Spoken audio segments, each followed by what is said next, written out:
is dead. We should go over some of the most well-known false flags in the 20th and 21st century. And we'll rank them. Let's go. Because we meet with we're the memers. So I think the obvious first one. Well, we'll do over some of the Israel stuff too first, right? Oh, so, yeah. So Israel's pretty much infamous for this. In fact, the Nazis were actually really good at this too.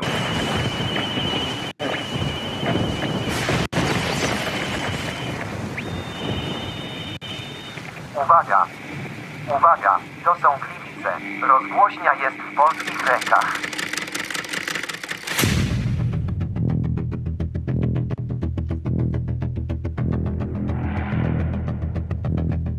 A little choppy to you? Nope, it's good. Okay, good. I'm Tony Cisneros, owner and operator of Adventures World War II Tours. Today I'm in Gleiwitz, Poland, the place where World War II started. Ordered by Hitler earlier that summer, the Nazi attack on the Gleiwitz radio station was one of 20 false flag border operations used to justify war with Poland.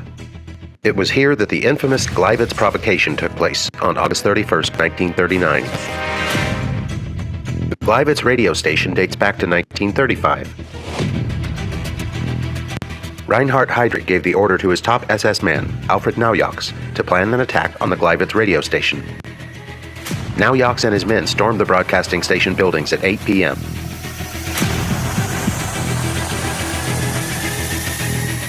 After terrorizing the staff and leaving the body of their own planted victim, the attackers realized that they had broken into the wrong buildings. The recording station on Rundfunkstrasse was the key to successfully broadcasting their bogus message of a takeover.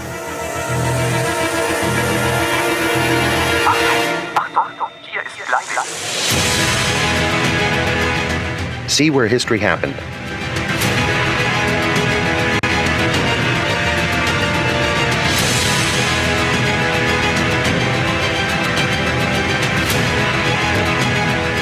The old wooden radio tower still stands. So they did that. They also did a false flag against the Soviets in order to consolidate power. Reads, false flag operations or covert operations conducted by governments, corporations, or by other organizations. Who does this sound like to you? Which are designed to appear as if they were carried out by other entities. The name is derived from the military concept of flying false colors. That is, flying the flag of a country other than your own. 1776. One of the most popular carried out by governments is to stage a terror attack or horrible criminal incident and then blame it on your political enemies. One of the best-known cases of a false flag op was carried out by the newly elected Adolf Hitler on February 27, 1933. Nazi documents uncovered at the end of World War II, as well as testimony during the Nuremberg trials, revealed what many historians already suspected, that Hermann Goering had set fire to the Reichstag, the German parliament building. The Nazis then produced their patsy, Marinus van der Lubbe, an extremely mentally handicapped young man who was found rolling around in an alley behind the Reichstag, naked. Van der Lubbe was then taken before a Nazi show trial, found guilty and sentenced to death. He was beheaded on January 10, 1934.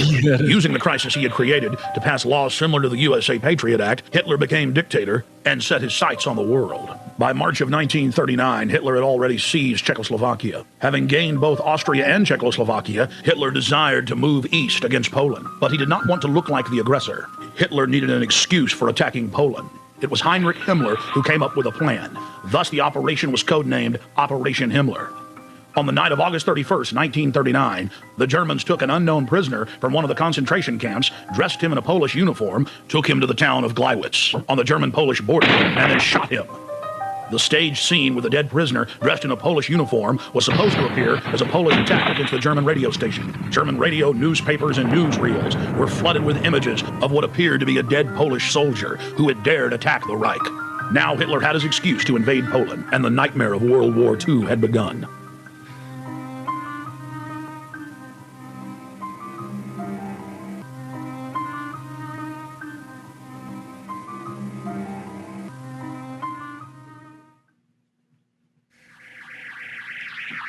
false flag?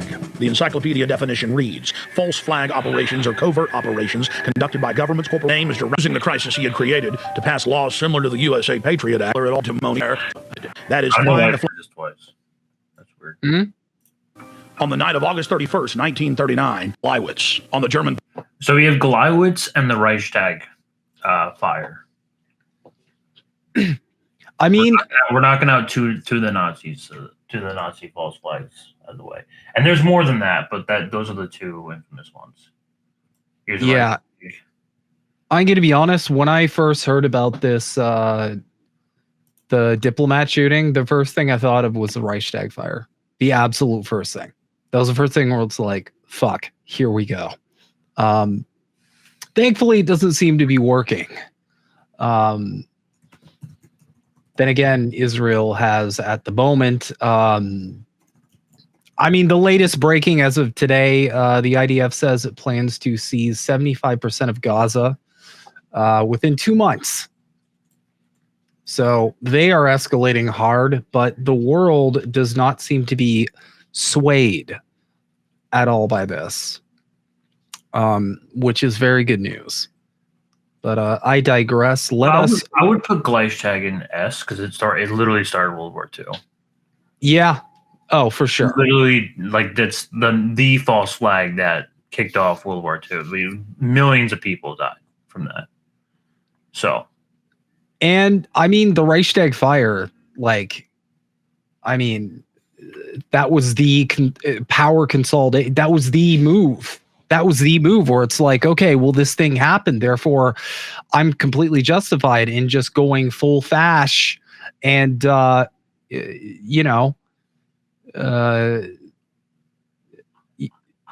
just like doing Nazi Germany and then invading the USSR, which to this day, nobody, just the stupidest fucking thing. I'm going to put Reichstag fire up there too, I think. No, we have to, because that was how Hitler consolidated his power. Right.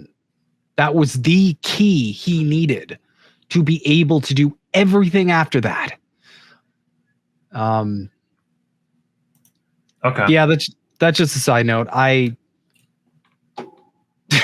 If there's any takeaway from Nazi Germany that y'all should take away from, it's that don't ever think fascists are competent, because invading the USSR was the fucking stupidest move possibly in the history of warfare.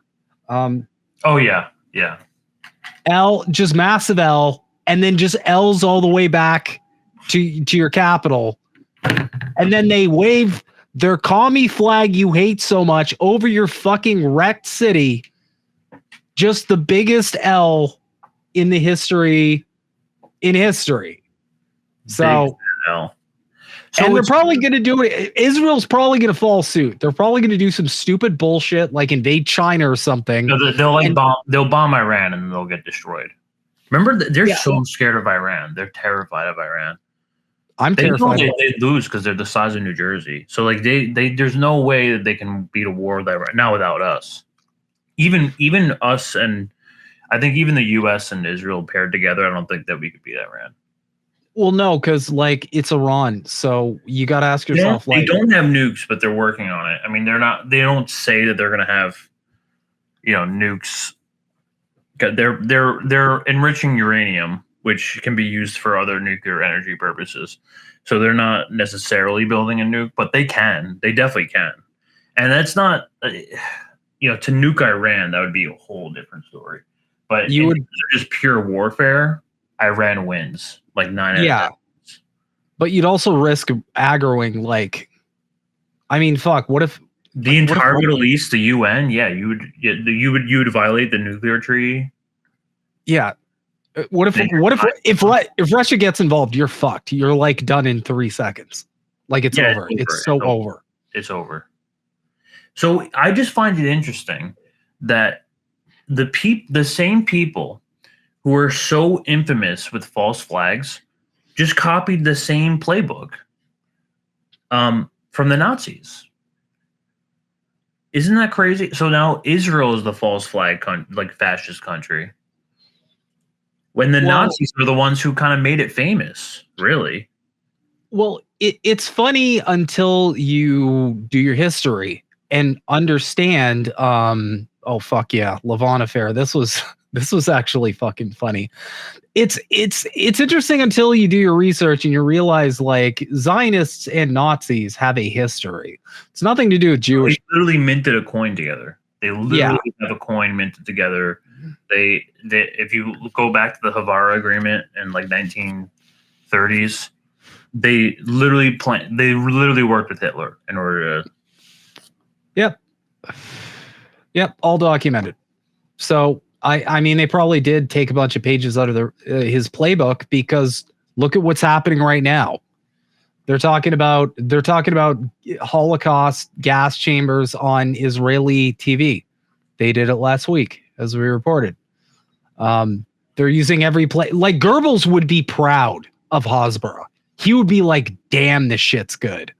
Oh my God, they're hitting every point. I taught you guys well."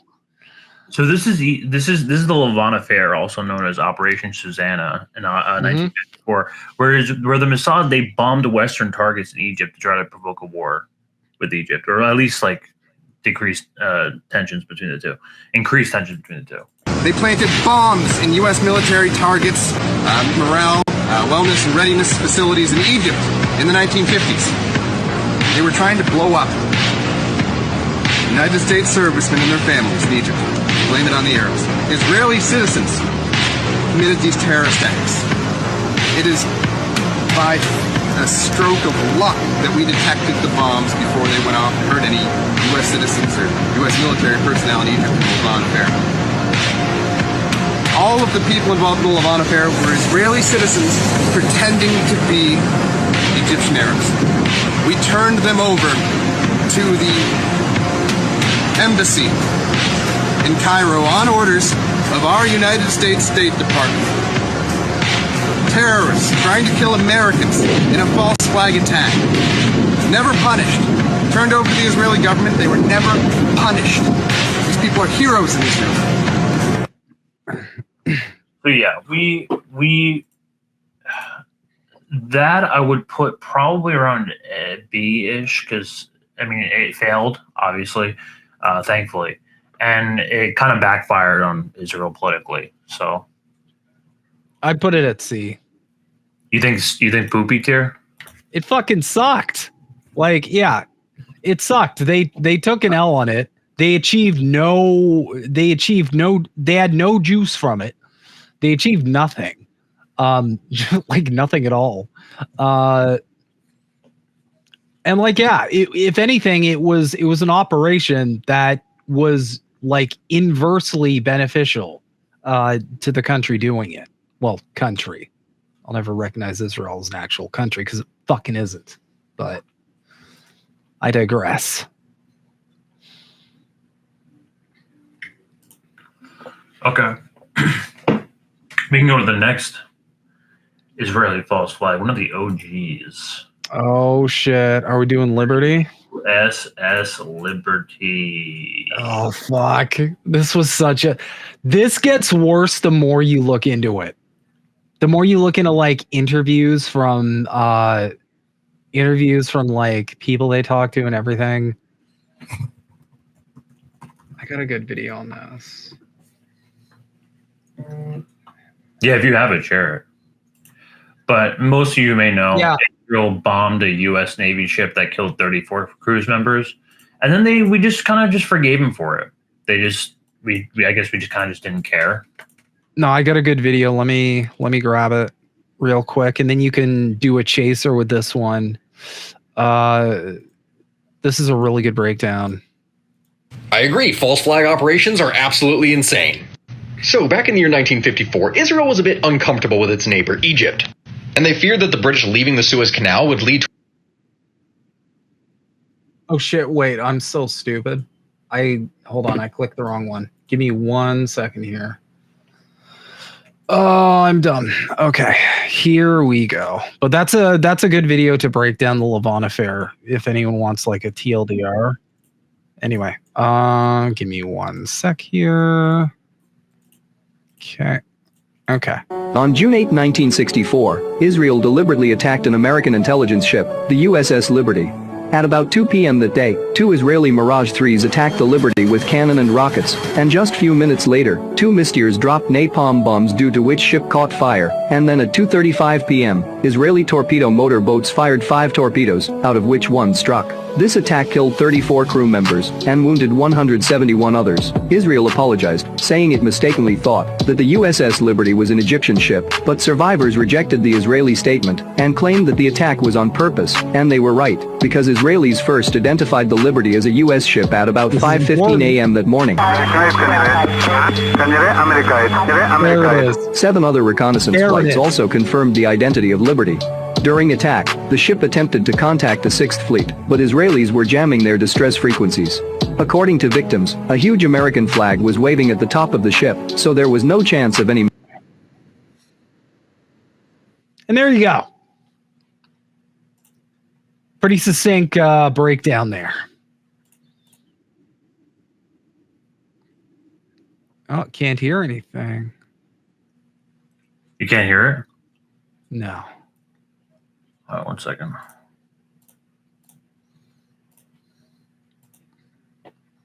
In those accounts, they don't surprise me. I'd ask people to keep in mind that Noam Chomsky, who is basically a liberal Zionist, in my opinion, in his book, The Fifth Faithful Triangle, he described the attack on the USS Liberty, and he dismissed the idea that it was an accident. I mean, there were also Israeli attacks on U.S. installations in Egypt at that time.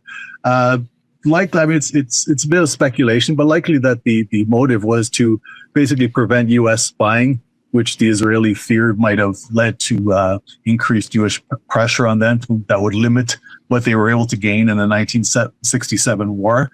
So the Israelis basically gambled correctly that they would be forgiven, because what mattered most to the United States, what they valued more than anything, was seeing that they had in Israel a military force that they could serve as their proxy force to crush anti-imperialist forces in the Arab world. And so that was so important to them that they basically let it pass. And it's worth noting that in 1987, while Saddam Hussein was still an ally of the United States, he also, perhaps by accident, carried out a deadly attack on the USS Stark, and he was also given a pass at that time because the United States he was attacking Iran at that time, and the United States had still not made the decision that they wanted to get rid of him. Yeah. So just make sure that whatever you do, if you're talking about the USS Liberty, don't ask Tim Pool. Dude, I'm concerned with having American aircraft carriers over there. Like, what I keep being told about the USS Liberty. That's something with the Israeli government. No, you should. No. Wait. You should be careful about that. Allegedly, the Israeli Air Force jet fighter aircraft. I mean, they did end up paying out the American government. So I'm concerned, like false flag operation, like a missile comes out of Gaza and hits one of our aircraft carriers, but it was actually an Israeli missile. Well, I don't want. We should get out of there. It doesn't. But let me stop you there. It doesn't matter where the missile comes from.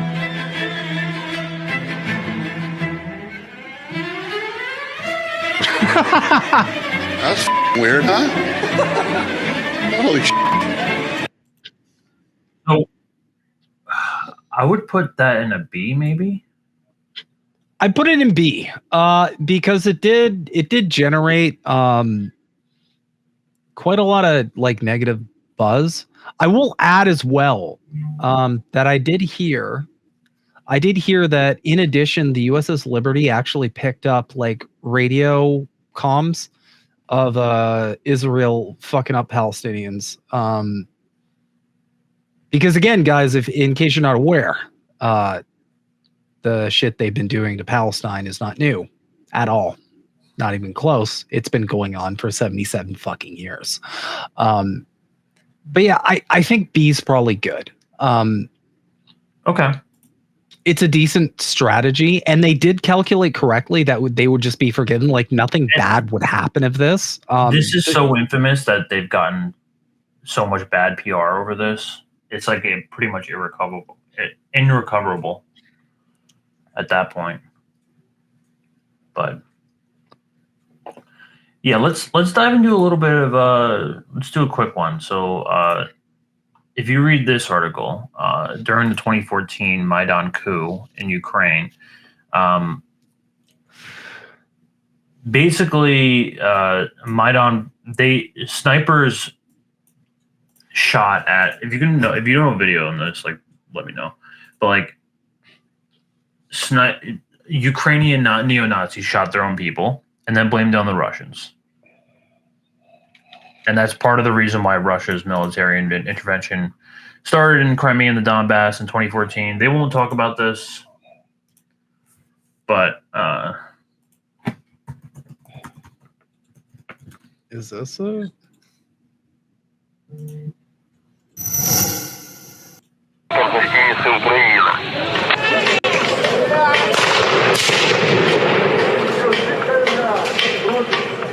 Yeah, so very violent. They won't tell you about this, especially on the liberal side of the propaganda. So Maidan Revolution, I think A. Maybe I think A is good. Because it has started a geopolitical conflict, more or less. I would say, yeah, I think A is fair.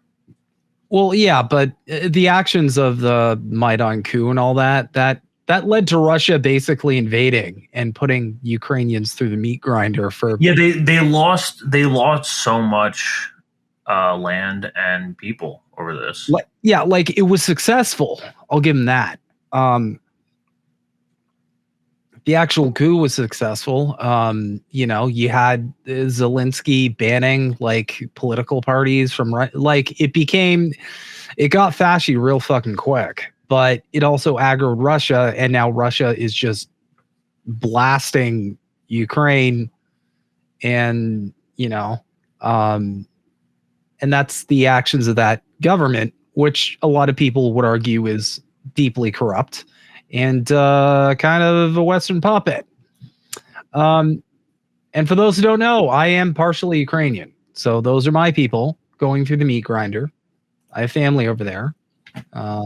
One family member I haven't heard from since the war started. So that's fun. Were killed by snipers. From all the evidence shows that people who were killed by snipers from both sides, among policemen and people from the streets, that they were the same snipers killing people from both sides. So that, and then she also showed me some photos.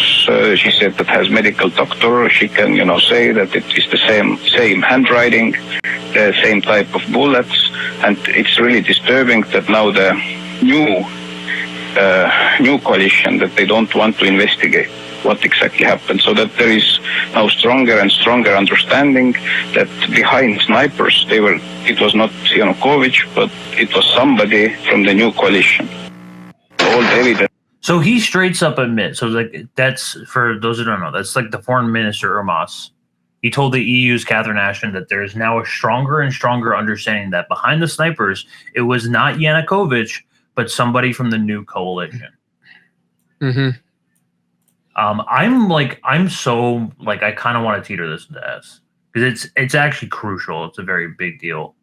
I think we'll stick it in A for now. We'll keep it in A. I think that's fair. Yeah, I get where you're coming from. I just, like, for me, it's like the backfire. Like, part of the ranking for me with these tier lists is always like, how well did you achieve your objective? And it's like, well, I'm like that too. Yeah. You achieved your objective, but you are getting blown the fuck out right now on levels that I don't think we've ever seen before. To the point where, like, you're running out of people. Zelensky's up there being like, we're literally running out of people. And it's like, and again, plenty of opportunities to end this war. Plenty. For some reason, can never figure it out. With heavily Western-backed support, might I add. Let's move on to Operation Gladio. People.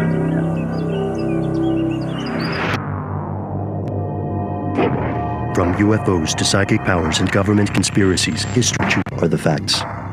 In 1984, an Italian judge named Felice Casson and his colleagues questioned a terrorist named Vincenzo Vinci Guerra about a 1972 car bombing in Petano and a 1980 bombing in Bologna. This Petano bombing had originally been blamed on a communist group called the Red Brigades, but Casson noticed troubling anomalies in the case. Vinci Guerra's testimony traced the crime to a right-wing group called Ordine Nuovo, or New Order, of which he was a member. Eventually, he received a life sentence for the 1972 bombing, but his testimony and Casson's investigation led to something much, much bigger. A shadowy collaboration that connected Freemasonry, terrorism, and intelligence agencies in numerous countries, a web that led across borders and oceans all the way to the US government. Here's where it gets crazy. The story starts decades ago. In the aftermath of World War II, the uneasy alliance between Western powers and the Soviet sphere quickly deteriorated. Both regimes believed the other would inevitably attempt to expand, sparking a war for global supremacy. Working through NATO, the North Atlantic Treaty Organization, the West established stay-behind armies that were, in theory, waiting to respond in case of a future Soviet invasion. This program was called Operation Gladio, and for most of its history it didn't exist, not officially. The countries with stay-behind armies included at least 17 nations other than Italy, some of which were not members of NATO at the time. In 1990, then Italian Prime Minister Giulio Andreotti admitted the existence of Gladio in Italy while denying that these secret armies were involved in any terrorist activity. However, that's not the story Vinci Guerra told. Instead, the ex-terrorist said that his organization was supported by Gladio, supplied with weapons from secret caches, and ordered to perpetrate false flag attacks that could be used to vilify left-wing or communist groups.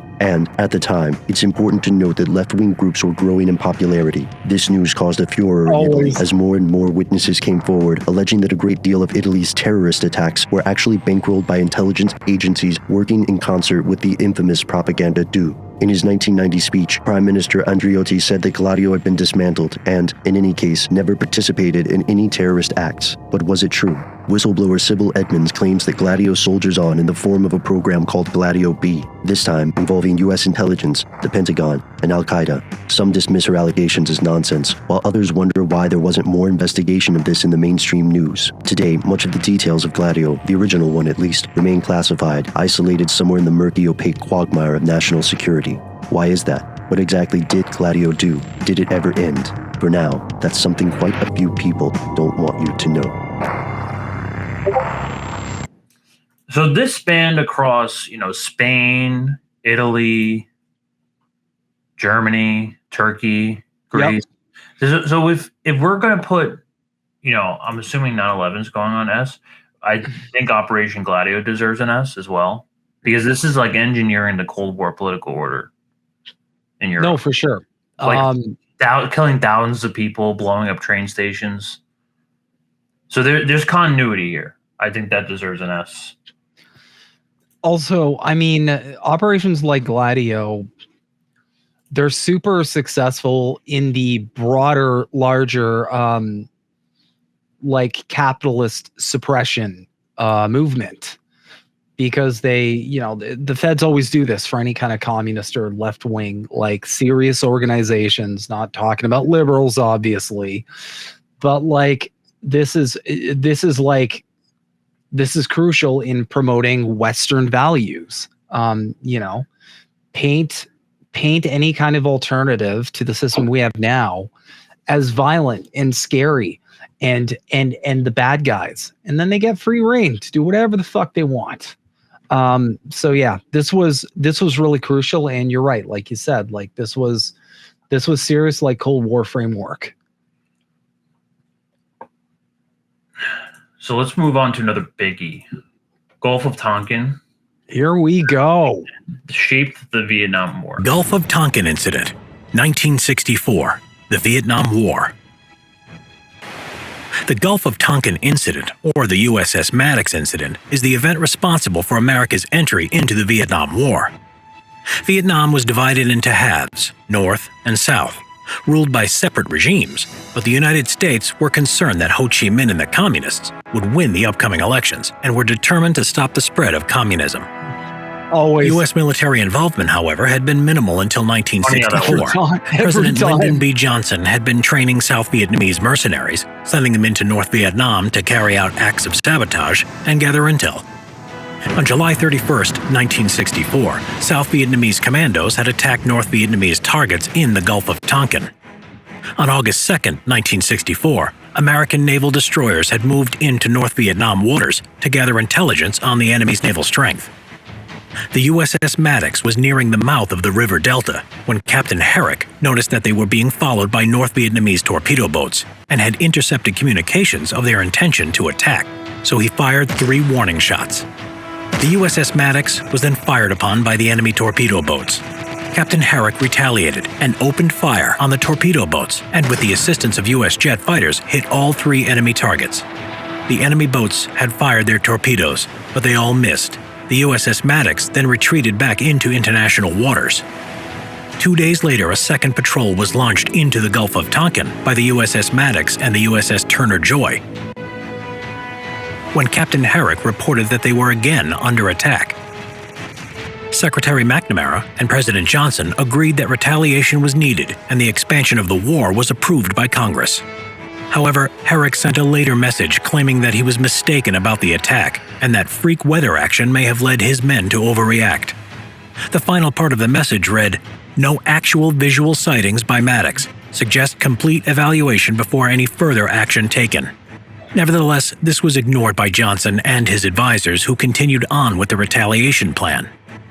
On August 5th, Johnson made a public speech stating, "The determination of all Americans to carry out our full commitment to the people and to the government of South Vietnam will be redoubled by this outrage."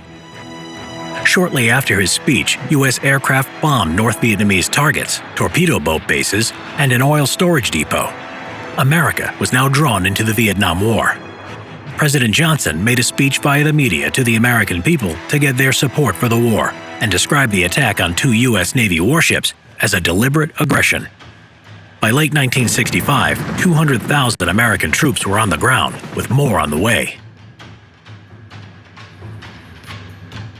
Subscribe for more Vietnam War history videos. Get Simple History, the Vietnam War. So what's really interesting about this, and this is my favorite fun fact that I like to wake people up to, is that if you're a fan of The Doors, Jim Morrison's dad was directly involved in the Gulf of Tonkin incident. And then 10 years later just happened to become like one of the biggest rock stars and like promoting against the Vietnam War. I didn't know that. You didn't know about this? I didn't know. I did not know Jim Morrison's father was in on No, it. I'm pretty sure the Doors were propped up, were like CIA. I'm like almost 100% sure, because like if you read his biographies, and I used to be a big fan of the Doors back in the day. If you read his biographies, like Jim didn't have any interest in music whatsoever. He like wrote poetry and he was like a big like intellectual. And well, his poetry's not even that great anyway. But like he was never a vocalist. He never learned any instruments. He didn't know instruments or lyric writing or songwriting at all. And then he just becomes one of the biggest rock stars in modern U.S. history. It's crazy. It's really crazy. Came out. I really recommend the book Weird Scenes in like Royal Canyon. Laurel Canyon, which is like a little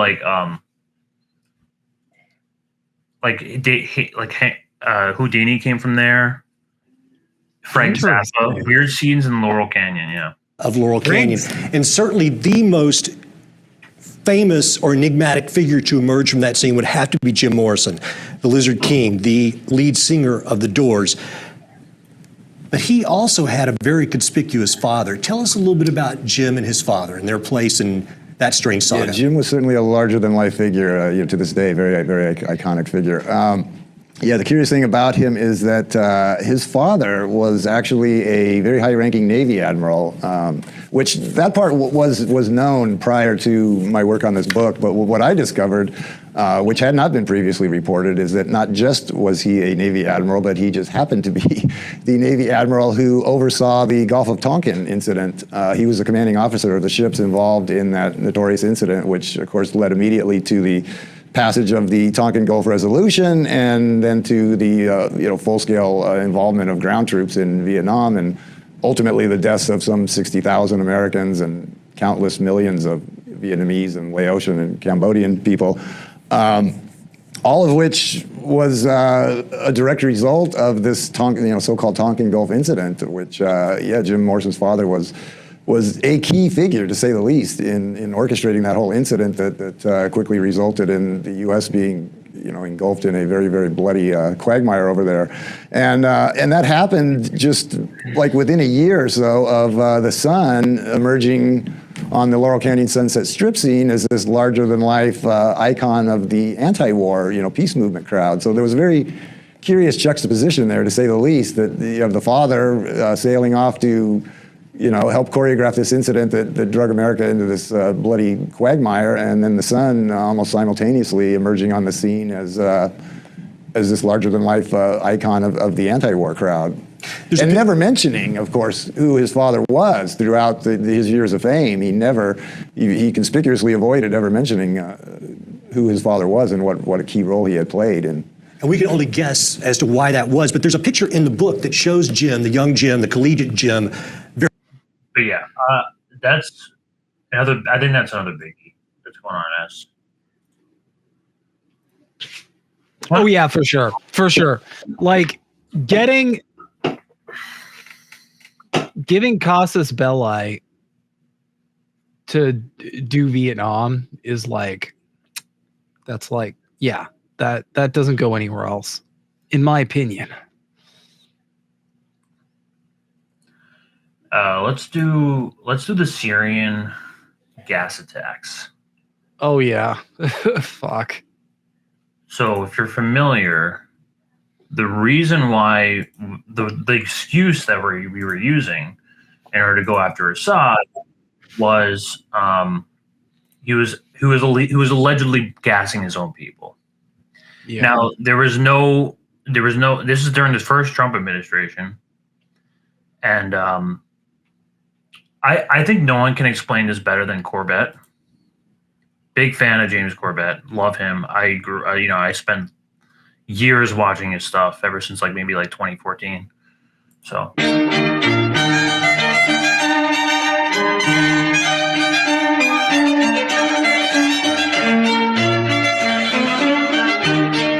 On the morning of April 4th, 2017, Syrian President Bashar al-Assad, on the verge of a military victory against the terrorist insurgency in his country and on the eve of peace talks that would secure his position as president, decided to use chemical weapons he didn't have against a target of no military significance in front of as many cameras as possible to cross the one red line that would ensure his own government's downfall. Soon after, the Academy Award-winning White Helmets, noted for their Oscar-worthy performances, persistent proximity to al-Qaeda, and financial dependence on U.S. aid, bravely risked their lives, handling Syrian victims barehanded against every protocol in the book. Without presenting a shred of evidence, President Donald Trump boldly launched a military strike against Shayrat Airfield because national security interest, promising to help the beautiful babies.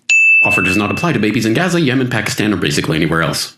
That military strike, a volley of 59 Tomahawk land attack missiles, of which 23 actually made it to the target, failed to take out a single runway or even keep the airbase from operating for even 24 hours, but was a complete success for ExxonMobil, Raytheon, and Donald Trump. No one could question the wisdom of striking Syria, except Donald Trump, and no one could oppose such a move, except Russia. The Trump train, still convinced by candidate Trump, and by listening to guys like Lindsey Graham drop bombs here, drop bombs on Assad, drop bombs on ISIS. Oh, but they're fighting each other, so maybe we shouldn't do that. And so could you convince Putin to get Assad to step aside? Well, they've been trying to do that. Could I? I don't think it's that important, to be honest with you. I think, frankly, let's say you get rid of Assad or you knock out that government. Who's going to take over? The people that were backing, and then you're going to have, like, Libya? Concluded that this was seventh-dimensional backgammon to make China afraid of the U.S.'s willingness to spend $100 million in a fearsome show of failing to destroy a single airfield. Oh, this is so good. Throughout the world, people rejoice as a horrible secular regime in the Middle East is replaced by yet another peace-loving band of ragtag human rights campaigners and child beheaders motivated by a desire to subdue the armies of Rome in an apocalyptic confrontation in Dabiq. The chemicals for the previous Red Line attack in Syria have since been proven to come from Libya with U.S. approval, but that's probably not relevant to this case. The CIA has released declassified report after declassified report showing that the plan to topple Syria's government has been in the works for decades, but this just shows that they were right all along. The mainstream media unquestioningly asserts that the story is true because the US government says so, but that's okay because we all know the MSM is full of unbiased truth-tellers and dig hard to get the raw facts on every story. We see these beautiful pictures at night from the decks of these two U.S. Navy vessels in the Eastern Mediterranean.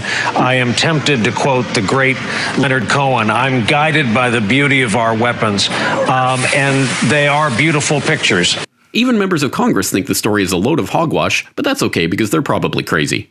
Because frankly, I don't think Assad would have done that. It does not serve his interests. It would tend to draw us into that civil war even further. Who do you think is behind it? Who do you think is behind it?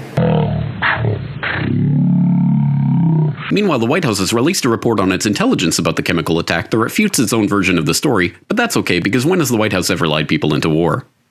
This man doesn't exist, and if you think he does, you're an enemy of humanity who should apologize for having been born. Likewise, him, her, him, and him and her. This is the 100% true story of the Syria strikes, and if you support sites like the Corporate Report that question it in any way, you are a moonbeam, fake news, tyrant-loving, hippie pinko Russian agent and should commit ritual suicide immediately. If you love your country and or liberty, NASCAR, supermodels, TV, water slides, or your mother, you will not question this story in any way. Ever. This message has been brought to you by the Friends of the Brookings Institute, Raytheon, Genie Oil, Oded Yunon, ICIASIS, and the New York Times. Because ignorance is strength. So, decades of work going into that. Probably one of the most crucial events in geopolitical history in the Middle East. Now Syria's buddies with Israel and the United States. I'm willing to put this in A, I believe, because it was a lie that they really, really banked on for a long time. Not a lot of people believed it, but I think it helped spin media narratives temporarily. I think A is fair. A lot of whistleblowers that are willing to crack the facade here. I do think A is fair. I think A is fair. I think A is good here. Let's do the Iraq Anthrax attacks. Now, we're going to have a friend of the show, Glenn Greenwald. Friend of the show, Glenn Greenwald. Do a quick breakdown. The Anthrax attacks, as they were presented to us at the time, were quite simple. Starting on September 18th, just 7 days after the 9/11 attack, when obviously Americans were already in a state of fear and heightened concern, when things seemed like they were unraveling in terms of our public security, a mass casualty attack by a foreign power on American soil that took down the World Trade Center, crashed a plane into the Pentagon, killed 3,000 Americans. Just 7 days after that, while we were all still reeling from that, media outlets began reporting that what they claimed was a highly sophisticated and extremely weaponized version of anthrax had been dropped in the mail and sent to numerous news outlets and American politicians. And over the next 6 weeks, anthrax continued to appear. New letters continued to emerge. I remember this. And they were accompanied by a very alarming statement that was clearly designed to link it to the 9/11 attack, through which we had all... Look at that. Look at the handwriting. It's like a 5-year-old. Just lived. And here you see on the screen one of the letters. This is the one that was sent to the NBC News anchor Tom Brokaw, along with the anthrax that we were told was highly sophisticated, that only extremely advanced parties, very few on the planet, would be capable of producing. And there you see the letter. It says, "This is next. Take penicillin now. Death to America. Death to Israel. Allah is great." So the letter was clearly intended to suggest that this was an extension of the 9/11 attack carried out by the same people, and that it was going to be not just one-day cataclysmic event, but a series of new events. This is next, it said, as though this was just the next terror in a long line of what was to come. Yeah, so the anthrax attacks, it's similar with the WMDs. I think we're going to put that in the same category. I think this goes with the anthrax attacks and the WMDs. It did help start a war, but this permanently damaged the long-term credibility of U.S. intel. And it also helped pass the Patriot Act. So, I mean, in a scapegoat suicide, I'm willing to put this in A, I believe. I'd put it in B. You think B? We did the Patriot Act from this, which, we're still getting today. True. But I feel like it did start a war that killed 1 million Iraqis. I guess we could put it in B. Okay, let's do it. Because we did lose Iraq. Like, Iraq was very unsuccessful.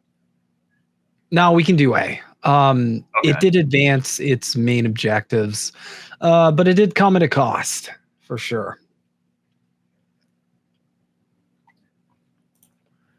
Let's do Pearl Harbor. So, many of you may not know, but there is a lot of good evidence to suggest that before World War I or World War II, President FDR knew about Pearl Harbor ahead of time and let it happen. October 9th, 1941, Washington, D.C. The United States has decoded and translated a secret message sent from Japan to its spies in Hawaii. This message will prove to be one of the most controversial documents to emerge from the attack on Pearl Harbor. This first of the bomb plots messages, Tokyo specifically asks its spies to divide up the harbor into 5 subsections and notate it in grid format, thus the name bomb plots messages, as in plots on a map, asking where particular ships are indeed berthed or tied up against docks, so that the most valuable U.S. warships can be targeted by a Japanese air raid, which is the only possible interpretation of these bomb plots messages, which become more detailed and specific in their requests throughout the rest of October and November 41. Even after being decrypted and translated in Washington, the bomb plot message is not forwarded to the commanders at Pearl Harbor, Admiral Husband Kimmel and General Walter Short. The reasons for this have been hotly debated for over 70 years. The only logical explanation that makes sense is that FDR deliberately withheld the bomb plot's intelligence from Hawaii because he wanted it utterly destroyed in order to further his war aims against Germany. So this grid system will eventually be called bomb plots, but at the time it wasn't called that. It was simply a grid system that the Japanese were using to keep track of where ships were. They kept track of where our ships were. We kept track of where their ships were. This is what nations do when they're suspicious of one another. When you look at the bomb plot message, you have to understand there is nothing in there that is a directive about an air attack happening or this was part of a larger plan to assault the Pacific Fleet. It simply wasn't there. It was simply a study of the anchorage and facilities of Pearl Harbor. Whether or not FDR knew about the bomb plot message is still debated to this day. Although all the subsequent investigations directly blame FDR's top lieutenants, FDR's biographers also tell us that FDR was not only reading intelligence summaries regarding Pearl Harbor, but was also reading the raw decrypts. So therefore, the evidence is pretty conclusive that FDR certainly was or must have been aware of the bomb plot's messages. It's my opinion as a historian that this bomb plot message never got up to the level of Roosevelt reviewing it. These things just didn't give way to the president looking at it. There's no proof whatsoever that FDR ever saw these bomb plots. And then an argument I would offer would be that the bomb plots, I don't believe, stand out as anything unusual. By November 1941, tensions between Japan and the United States are at an all-time high. As war clouds gather, Japanese Navy Admiral Isoroku Yamamoto assembles the mightiest fleet of warships and airplanes history has yet seen. On November 26, 1941, they set sail. Their target, Pearl Harbor, Hawaii. Across the international dateline, it is November 25th in Hawaii. On Oahu, 11 miles from Pearl Harbor, a radio intercept post is listening carefully for any Japanese radio transmissions. Located at today's Heiea State Park, the remains of the radio station are almost invisible to those who pass by it. We're here at Heiea State Park on Oahu's windward coast. And 75 years ago, this site was home to a U.S. Navy radio intelligence intercept facility known as Station H. As you can see, the site's gotten overgrown over the years, but we're going to clear away some of this growth to see if we can see evidence of where the tower was. Yeah, so you get the point. Pearl Harbor dragged us into World War II. I think A, maybe S. Even that we knew all these, like the bomb plots, the information. What do you think? This was the reason why we got into World War II. I'd say S. Like, yeah, like without America and its allies, like the Nazis would have won. Obviously, you know. Can't think of any other reasons why they lost. Yeah, like the Red Army or anything like that. Yeah, the Red Army just curb stomping them. Hard carry. GG no re. So it's still mind blowing to me how like that just was not taught to us growing up. It was just like World War II, America came in, saved the day, yay. And the USSR did some stuff over here, but whatever, who cares? Just Jesus Christ. Anyway. Yeah, we got a lot of S tiers, but there were a lot of really good false flags that achieved false flags are a brilliant strategy because when it comes to propaganda, it doesn't matter what you're doing in response to the false flag. You just keep pointing back to the false flag. That's your whole strategy. It doesn't matter if like a random group murdered like 3 people, and your response to it is like to brutalize a whole nation. Any criticism, you can just be like, well, they started it. Look at this over here. Remember those dead people. Do those dead people not matter to you? That's why we got to go just like wholesale slaughter all these people over here. It's a really good strategy because it's hard to defend against. Yeah. So, we can move on to the second Pearl Harbor, one that's literally described as a second World Harbor in the report with Rumsfeld. Oh my goat! What is that one called? The New Pearl Harbor and I believe it's actually just a book. But there was like a report. I forgot the name of the report. But it was literally described as the new Pearl Harbor. There's a documentary by that Japanese director, the David Ray Griffin. Oh yeah, talks about this. But really, James Corbett again really puts it into perspective. Fuck. 1 second. You scuffed it.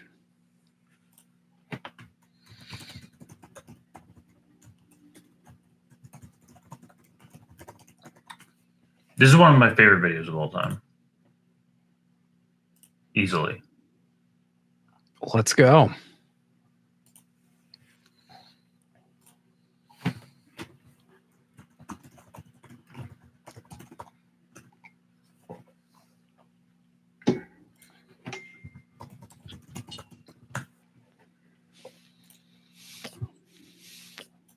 Okay.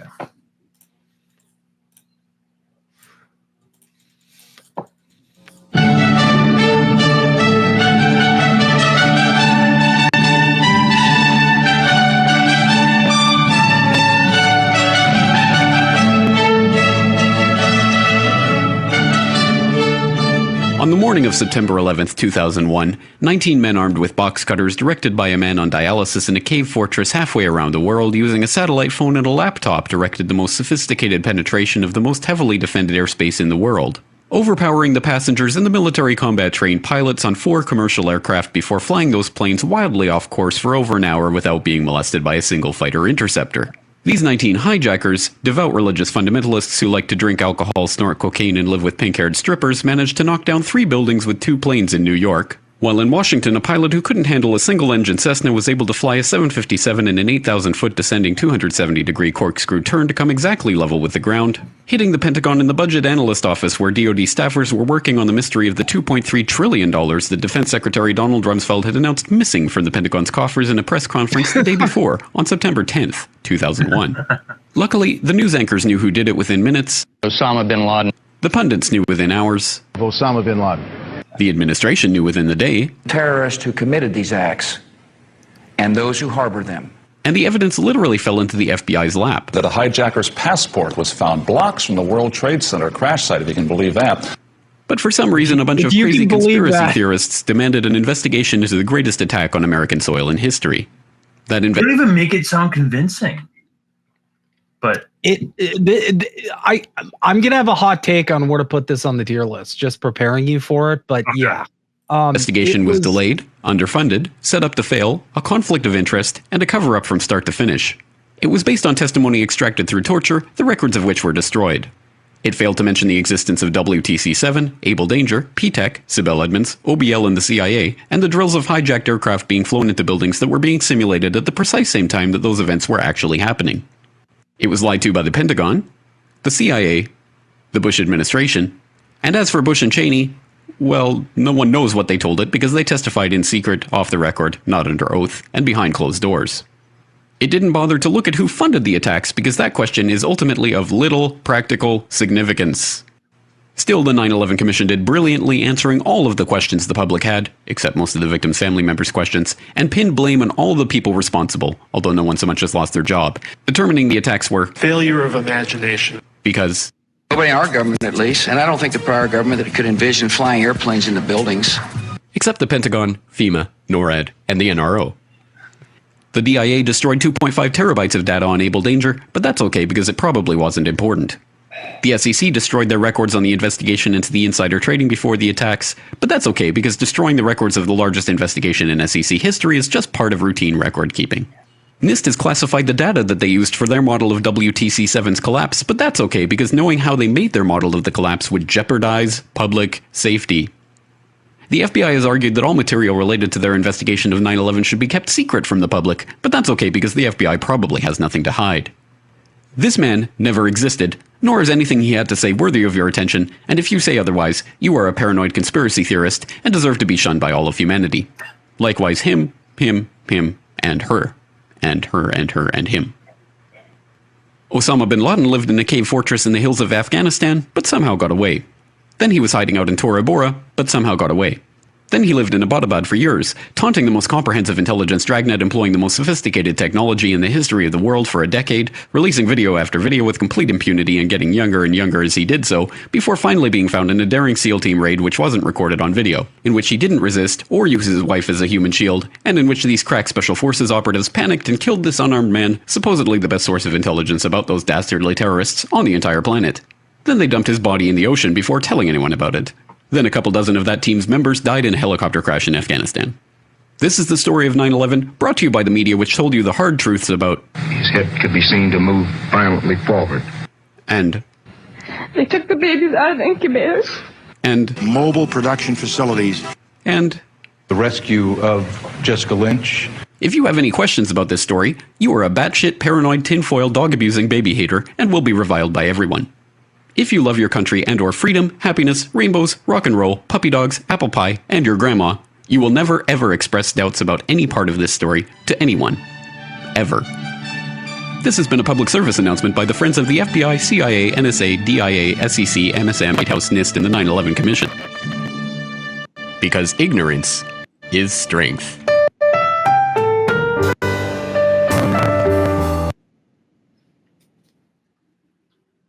What's your hot take? My hot take is I'm putting it in poopy tier. Wow. Okay. I need to hear an explanation for that. Okay. So this is the largest attack on U.S. soil in the 21st century. Oh, I know. I know.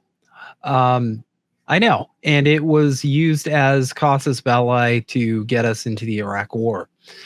I have a case.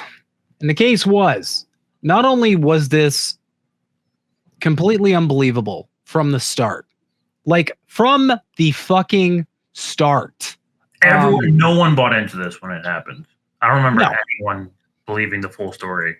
I remember 9/11 was a meme like immediately after that. I remember being young, and I remember everybody asking the same question. Wasn't about the first tower, wasn't about the second tower. What was everybody asking about, Greg? Building 7. Right. And there was just no, to this day, there's just nothing that makes any sense. Now, yes, it did get us into the Iraq War, but that, looking back, is the most historically unpopular thing America has done. But it also had a colossal backfire. Insofar as I think 9/11 as an event broke trust in our institutions, broke trust in government to a degree that they have never gotten it back. ever. After 9/11, you started seeing people get into conspiracy theories, quote unquote. You started people questioning the official narratives, and this carried over from Bush into Obama. People were still weirded the fuck out. People were still completely mistrustful. I think in a lot of ways, 9/11 woke up an entire population to the idea that their government is lying to them. And I don't think they have ever recovered from that. Sure. Got us, now got us in the Iraq War. We did levy the accusation that Israel did it. Obviously, it's within their best interest. Netanyahu said this before the 9/11 attack. In the 1990s, and I said that the West really doesn't understand militant Islam. So I wrote a book in 1995, and I said that if the West doesn't wake up to the suicidal nature of militant Islam, the next thing you'll see is the militant Islam is bringing down the World Trade Center. So there's not enough. There's not. I forgot about this. Oh my God. Yeah, there's not enough direct evidence to tie Israel in, but it's very obvious that they were involved. And the Saudi, it's also well-known knowledge that the Saudis that they had got a little bit of help with the Saudis. So Saudi Arabia, Israel, the U.S. It took 3 countries to pull this off, and it's one of the most widely debated events in world history. You want to put it in poopy tier? I think it did catastrophic damage on a level that it woke up pretty much the whole planet. Also, there was so much fallout afterwards, insofar as this was used to justify, there's WMDs in Iraq. That's still a blowback to this day. People still meme about WMDs because they basically said we got to go in here because of this. 9/11 was a starting point to the most unpopular time, the most publicly reviled time since the Vietnam War when it came to America's foreign policy. And I can't think of any other instance that's close, to the point where I feel like a lot of people who are awake now, a lot of people who are, anti-imperialist and anti-war, I feel like 9/11 and the events that happened afterwards were a fundamental part of that. But just based on just it as a false flag standing alone as well, it was always fucking fishy. It was always weird. It's not like this just went by and people kind of accepted it, right? The events that followed 9/11 were highly contested. They were highly controversial. There were tons of people who were against it. There were tons of people who opposed it just for the basis of it not making any sense. I remember comedians talking about this, where they're just like, wait, so these guys over here did it, but now we're going over here because of that. And none of that makes any sense. Joe Rogan had that joke where if you explain 9/11 to someone who was disabled, even they would think something like that. I remember the joke, but I digress. I think it did overwhelmingly more damage than positivity, especially considering the end of that whole saga was the disastrous Afghanistan pullout, which was just garbage. We can debate over it though, because it was easily the most popular false flag event, of course. Got us into the Middle East Forever War, of course. They managed to destroy 2 massive buildings. And I remember the energy around 9/11. Everyone was panicking. They were terrified. Everyone in the West was Islamophobic on 9/11. I'll put it that way. Oh yeah, I've never seen a more gung-ho country ever since immediately after 9/11. So you think poopy tier? I do. That's where I put it. Okay. I'll hand that over. Let's do a brief one on the Bucha massacre. This happened very recently, back in 2022. So the Bucha massacre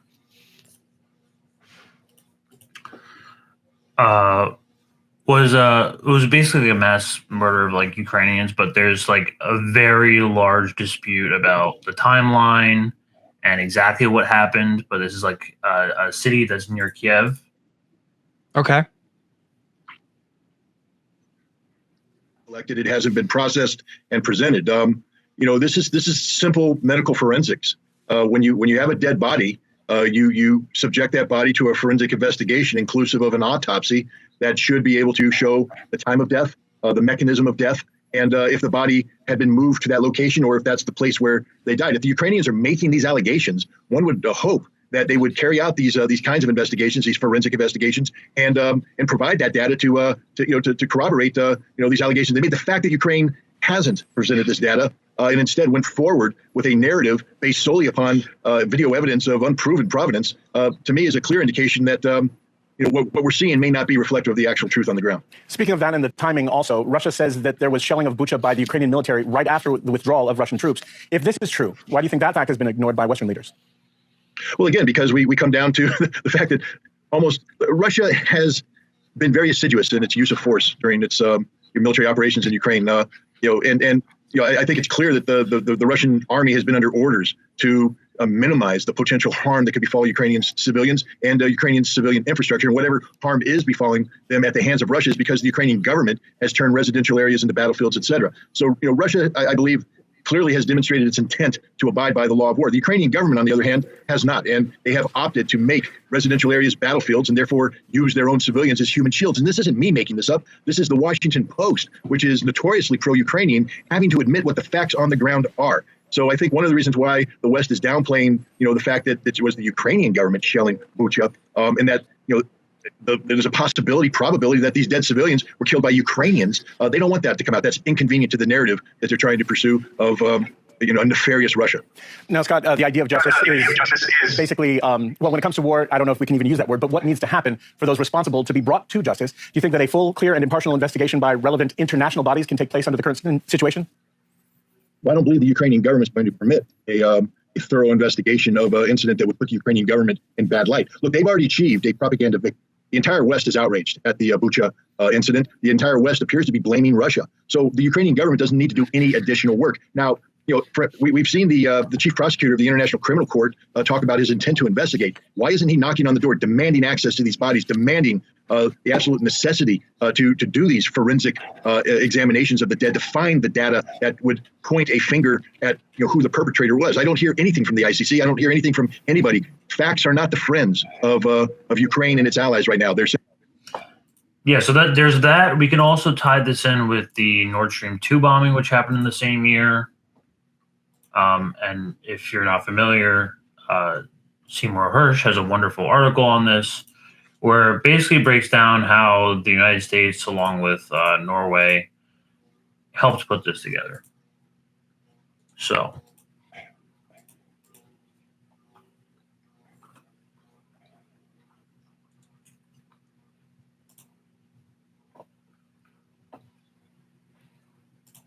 We could put Bucha, because this doesn't really do anything besides make the war criminal Putin narrative spin. So I want to put this in B or poopy. Let's do B. I'm feeling B for this one. And so the Nord Stream 2 bombing, see, this literally changed global energy markets. They took out $11 billion pipeline, which Russia just did nothing about, I guess. You put this in maybe. I'd put it in B, maybe A. You could put that in B. B works, yeah. It didn't really do anything to advance an agenda. It just kind of caused bullshit. And you could argue environmental terrorism, because holy fuck. Speaking of Russia, there's also the Malaysia Airlines Flight 17. This is CNN Breaking News. This is Piers Morgan Live. Breaking news tonight. A Malaysia Airlines plane carrying 239 people bound for Beijing is missing. Thousands of people are fighting to solve a mystery. How did a large passenger plane, 239 people on board, simply vanish? At this hour, investigators working in a race against time to find any clue. Why was there no SOS? 1 minute, a plane tracked by radar on this route, and then, at this point right there, it was simply gone. And tonight, it's a daunting task for the search team. But still no plane found, and millions of dollars spent and wasted on a search gone nowhere. The former Prime Minister of Malaysia claims that Flight 370, which disappeared on March 8th with 239 lucky passengers on board, had been hijacked by the CIA as part of a vast cover-up, either to hide the hijacking from the press and or quell fears among the general public about international travel. What goes up must come down, Mohammed wrote in a blog post. Airplanes can go up and stay up for long periods of time, but even they must come down eventually. They can land safely or they may crash, but airplanes don't just disappear. Certainly not these days with all the powerful communication systems, radio and satellite tracking, and filmless cameras which operate almost indefinitely and process huge storage capacities. So far, all that has been reported by the useless mainstream media is that the plane veered left and suddenly disappeared out of thin air. Of course, the CIA denies any involvement, and the mainstream media says there's no evidence to support the former Prime Minister's theory, writing him off as some kind of crackpot. You got that right. The former Prime Minister of Malaysia can't be trusted. Currently, the mainstream narrative is that the plane crashed into the Indian Ocean, but of course, not a single piece of tangible evidence has been found. Just conspiracy theories. Someone is hiding something, the former Prime Minister added. It is not fair that Malaysia should take the blame. For some reason, the media will not print anything that involves Boeing or the CIA. He also goes on to say that clearly Boeing and certain agencies have the capacity to take over uninterruptible control of commercial airliners, of which MH370, Boeing 777 just happened to be one. Good afternoon, passengers. This is the pre-boarding announcement for flight MH370 to Beijing. We're now inviting those passengers with small children and any passengers requiring special assistance to begin boarding at this time. Please have your boarding pass and identification ready. Regular boarding will begin in approximately 10 minutes time before hijacking. Thank you. I'm Christopher Green, and you've been tuning into AMTV, Alternative Media Television. Hard-hitting and in your face. Of course we know they're lying to us. Of course we know this is bullshit because the facts don't add up, and that's the point. There is no facts outside of what we already know. There is no tangible, credible evidence. Until we have that, until we have bodies, until we have DNA sampling, we have nothing. What we have is the largest conspiracy, flight conspiracy, since 9/11. I suggest the planes were hijacked. I suggest the people are still alive. I suggest this is part of a much more severe, sinister agenda. And leg 2 of the missing flight is yet to begin. I'm Christopher Green, hard-hitting and in your face as usual. Get this out everywhere, make it viral, hard-hitting and in your face.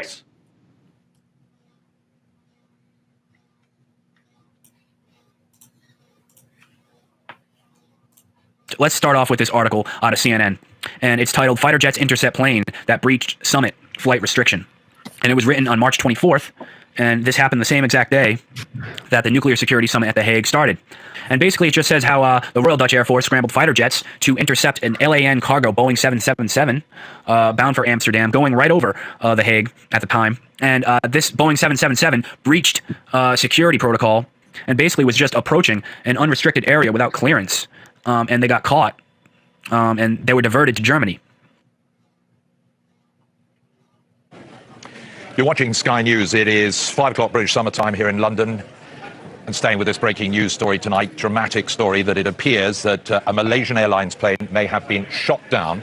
Well, first of all, it's important to understand that there's always multiple reasons why these Western elites do the things they do. There's always multiple agendas here. But I got to say right now, the BRICS nations, this whole thing between Brazil, Russia, India, China, and South Africa, this is one of the main reasons, okay? They just got done signing a deal, creating a new development bank only days before this event occurred.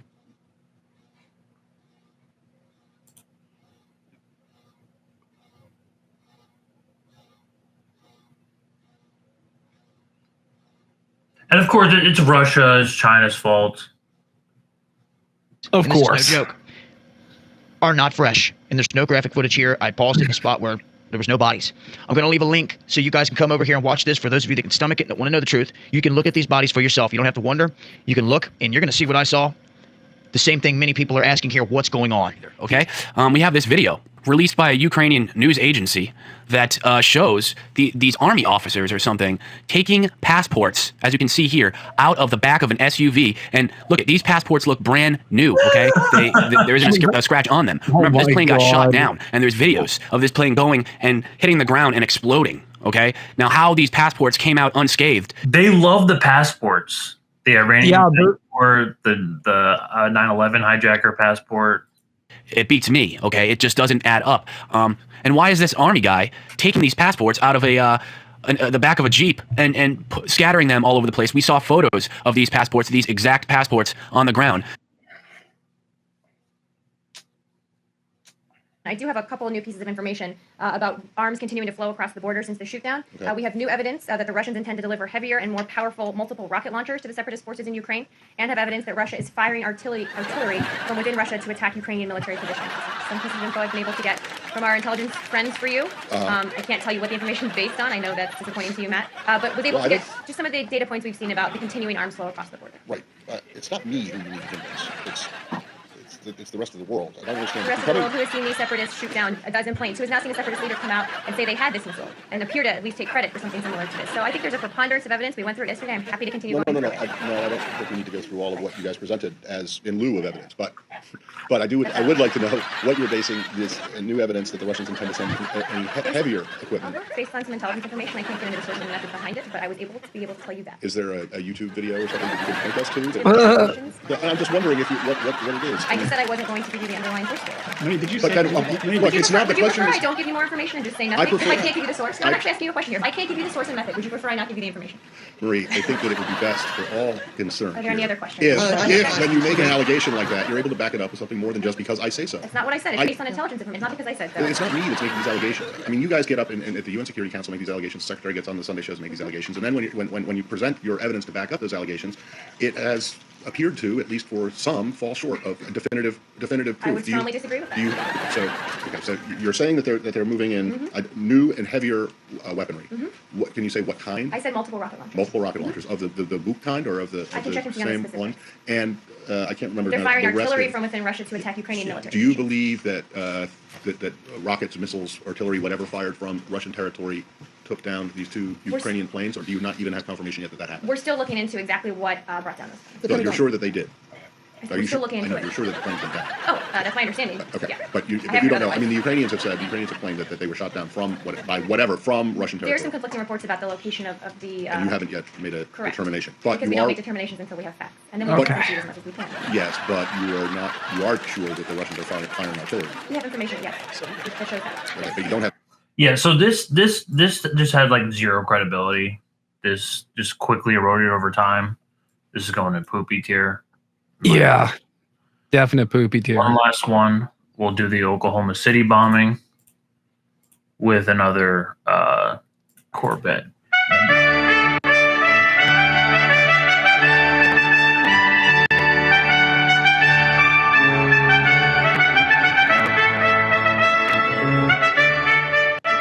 On the morning of April 19, 1995, a decorated Gulf War combat vet blew up the federal building in Oklahoma City using a truck bomb that he didn't build and a Ryder truck that he didn't rent with the help of a passenger who didn't exist. Having just gotten away with the largest act of terrorism on U.S. soil to date, the Fort Bragg trained Special Forces Sheep Trip Dropout blended in with the crowd by making his getaway in a car without a license plate and was immediately pulled over. The ATF was the supposed target of the attack, but luckily all of their agents were out of the office that morning. Later that day, the president boldly declared, "We will find the people who did this. And when we do, justice will be swift, certain, and severe." Except for John Doe number 2. John Doe number 2. John Doe number 2. Who, according to the FBI, never existed. In McVeigh's unprecedented 3.5-week trial, the prosecution didn't show the CCTV footage of him and John Doe number 2 parking the Ryder truck. Didn't explain why 24 separate witnesses mass hallucinated the existence of John Doe number 2. Didn't explain why the government was testing truck bombs and the army was storing Ryder trucks at Camp Gruber right before the bombing. And didn't talk to the FBI informants who blew the whistle on the plot. But they did collaborate with the CIA, and they did convict McVeigh as the lone wolf bomber and Terry Nichols as his bomb-constructing accomplice. Still, a bunch of crazy conspiracy theorists, including 300 bombing victims, insist on talking about facts and evidence and refuse to simply believe what they've been told a million times by people in tailored suits with well-coiffed hair. They quote the U.S. Army Brigadier General and the FBI crime lab whistleblower and the inventor of the neutron bomb who point out the physical impossibility that the Ryder truck bomb did the damage to the building, but that doesn't matter because if there were other bombs in the building that day, we would have heard about them. The second explosive was found and defused. I think he said another bomb. The Justice Department is reporting that a second explosive device has been found. They then found a third device, which was also larger than the first. And I see another bomb truck going, so apparently they're going to try to get out that third bomb. The FBI claims to have lost the footage showing McVeigh and John Doe number 2 parking the truck in front of the Murrah building that morning, but that's understandable because the Bureau has a lot of important evidence to store. Terry Nichols insists the FBI was involved in the plot, but thankfully a judge has saved us the trouble of listening to him by preventing lawyers from deposing him. There was a bomb squad truck parked across the street 2 hours before the blast, but that just shows the authorities were prepared for anything. And other documents obtained by 2020 show that someone called the Executive Secretariat's office at the Justice Department in Washington and said the Murrah building had been bombed. But this was 24 minutes before the blast. But that just shows the public was unusually vigilant that morning. Also, apparently, before the bombing, Governor Frank Keating's brother, Mark, had been working on a novel about a terrorist bombing in Oklahoma City. Stranger still, one of the characters in the novel was named Thomas McVeigh. But that's probably just a coincidence. McVeigh wrote a letter to his sister where he admitted to being a secret special forces operative, and he complained to friends of the pain in his ass from an army-implanted microchip. But that's crazy, because if he didn't actually leave the army in 1991, there would be proof of that. This man never existed, and if you say otherwise, you're a crazy government-hating nutjob who deserves to be locked in a cage for the rest of your life. Likewise, him, her, them, her, and him. And him, and him. McVeigh was not executed on May 16, 2001 as scheduled because the FBI had failed to turn over thousands of pages of evidence to McVeigh's defense attorneys. But the execution went ahead on June 11th. In a highly unusual and secret agreement, no autopsy was performed. One witness said he was still breathing, and the prison officials admitted his hearse was a decoy. Then, the case was officially closed. This is the story of OKC as told to you by the same truth tellers behind perhaps a profoundly lonely man who craved attention, but found consolation in doing good. And the helicopter we were traveling in was forced down after being hit by an RPG. And we're with the rebels. And he said, oh, you're with the rebels? And they started beating him. Oh, you're with the rebels? Don't you support Bashar? And if you question any part of this story, you are a paranoid, wingnut, birther, truther, tenther, prepper, conspiracy loon who should feel guilty for having been born. If you love baseball, fluffy kittens, hot dogs, Barbie, Star Wars, and freedom, you will never, ever bring up any of these points ever again. So, Oklahoma City bombing. So this passed the 1996 Anti-Terrorism Act. It's basically like a dress rehearsal for 9/11 almost. Pretty much. So it did expand federal surveillance and judicial power. I'm willing to put this in B. B's a good one. Okay. And the one that everyone knows, January 6th, they just let a bunch of chuds storm the Capitol. They just let them in. We have them. Oh, we have plenty of videos of these cops. They just let in the protesters. This was such an obvious sign. They invited them into the Capitol. They literally just invited, and they were all buddies because they took selfies together too. Yeah, just a quick little selfie while we stormed the Capitol. What is this? A quick little selfie. That's all. And it didn't make sense from the beginning. Because it's like, oh, a violent insurrection. And it's like, then why is everybody just hanging out? Why are they getting a tour? They're getting a fucking This was a free tour. It was a free tour of the Capitol. 4 people died by suicide. No, one lady was shot. I remember that. But I think this is going in poopy. That was nobody bought into this. Even the most libbed up people I know were like, yeah, this, I don't know, it was weird. They won't say that on like their liberal circles, but I've talked to some libbed up friends who were like, nah, this was kind of weird. I don't really know what went down there. So now that brings us to Mr. Elise Rodriguez here, what we just covered earlier in the show. This Free Palestine protester who shot 2 Israeli staff members, causing a whole spur of propaganda, fear of Jews and propaganda. So right off the bat, everybody said false flag. And that was because the world isn't only like completely awake now to Israel's like manipulation tactics and the West's like propaganda, but also, it was just fucking weak, man. Yeah, you want to put this in poopy? I don't know about poopy. You think? I think we don't know the full effects of this yet. Like this just happened 3 days ago, so no. I think, okay, so we can make it tentative for now, but I don't think it doesn't feel like this moved the needle. I feel like Israel is so widely and universally denounced at this point that it doesn't matter. It doesn't matter. They could have 100 of these events. It's not going to matter. Everybody is just fixated on like, okay, well, 14,000 babies are going to starve to death. You want me to care more about 2 people? Legislation may get passed because of this. They might start clamping down hard on any like pro-Palestine, like anti-genocide sort of protesters, go after people's accounts, dox them. There might be a bunch of stuff, but I really don't think this moved the needle. Where would you rank it? Where would you rank it?